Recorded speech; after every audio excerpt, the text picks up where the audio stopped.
Welcome to Sweet Life Beat Life. We hope this video helps. In this video, I will show you how to change a key sole brake light.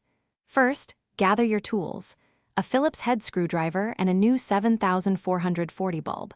Make sure your key sole is turned off and the parking brake is engaged for safety. Now, open the rear hatch to gain clear access to the taillight assembly. This simple preparation makes the entire process much smoother and quicker. With the hatch open, you'll see two Phillips head screws holding the taillight assembly in place.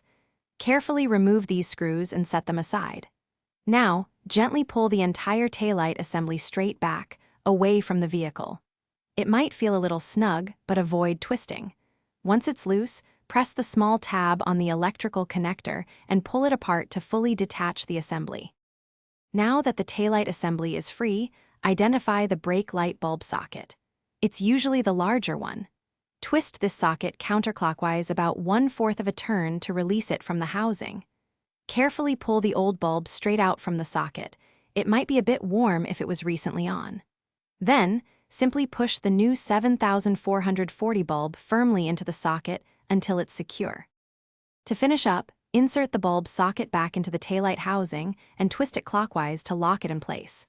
Reconnect the electrical connector, ensuring it clicks securely.